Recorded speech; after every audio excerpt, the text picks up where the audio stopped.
आपत्ती व्यवस्थापन कायदा 2005 आणि त्या अंतर्गत असलेलं राष्ट्रीय आपत्ती व्यवस्थापन प्राधिकरण, राज्याचं आपत्ती व्यवस्थापन प्राधिकरण आणि स्वराज्य अभियान या प्रकरणामध्ये मान्य सर्वोच्च न्यायालयाने दिलेले अनेक निवाडे आणि माझ्या स्वतःच्या पिटिशनमध्ये मुंबई उच्च न्यायालयाने दुष्काळ जाहीर करणं आणि डिझास्टर मॅनेजमेंट संदर्भात दिलेले निवाडे या सगळ्याचा विचार करून राज्यामध्ये सध्या जी परिस्थिती उद्भवली आहे, कायदेशीर भाषेमध्ये flash rain, flash flood, cloud busting आणि फ्लड्स ही एकत्रितरित्या नोटिफाईड ज्या काही आपत्ती आहेत ती आपत्ती आहे. त्यामुळं या राज्याचे मुख्यमंत्री जो स्वतः स्टेट डिझास्टर मॅनेजमेंट अथॉरिटीचे अध्यक्ष आहेत आणि मंत्रिमंडळ यांनी ओला दुष्काळ असा खेळ न करता flash rain, flash flood, cloud busting हीच एक आपत्ती आहे ती जाहीर करून NDRFच्या निकषाच्या तिप्पट जी काय मदत त्या काळामध्ये 2019ला कोल्हापूर, सांगली, साताऱ्याच्या मदतीसाठी दिली होती त्याप्रमाणे संपूर्ण मराठवाडा आणि बाधित जिल्ह्याला मदत दिली पाहिजे. NDRF आणि SDRFचे सगळे निकष लागले पाहिजेत, परंतु तिप्पट त्याप्रमाणे मदत दिली पाहिजे.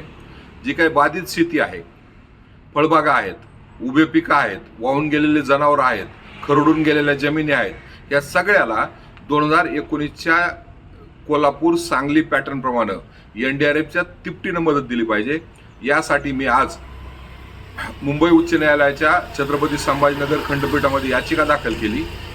तिला स्टॅम्पही पडला आणि ती मेन्शन होऊन त्याच्यावर लवकरात लवकर सुनावणी घ्यावी यासाठी मी विनंती केलेली आहे. आणि त्यामध्ये मान्य न्यायालयाला मी विनंती केली की राज्य सरकार आपत्ती व्यवस्थापन कायद्याप्रमाणे जी काही बाउंड ड्युटी आहे, त्यांच्यावर कायदेशीर वैध ड्युटी आहे, ती निभावण्यासाठी या ठिकाणी कुचराई केलेली आहे, कमी पडलेली आहे. ज्या ड्राऊट मॅन्युअलचा मान्य मुख्यमंत्री उल्लेख करतात त्यामध्ये सुद्धा ऑगस्टच्या अखेरमध्ये जर परिस्थिती तशी असेल तर सप्टेंबरच्या पहिल्या आठवड्यामध्ये आपत्ती जाहीर केली पाहिजे अशा पद्धतीचा निकष त्यामध्ये आहे, जो सर्वोच्च न्यायालयाने घालून दिलेला आहे.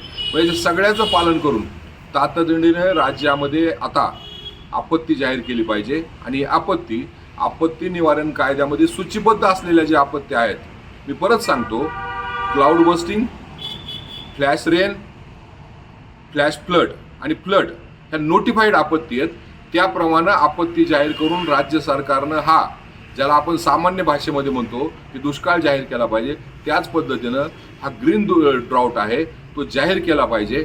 आणि शेतकऱ्यांना या ठिकाणी जे काही आपत्तीग्रस्त सगळे लोक आहेत, विविध व्यावसायिक आहेत, ग्रामीण कारागीर आहेत, मजूर आहेत, यांना मदत दिली पाहिजे अशा पद्धतीची विनंती या याचिकेच्या माध्यमातून मी माननीय न्यायालयाला केलेली आहे. ABP माझा, उघडा डोळे बघा नीट.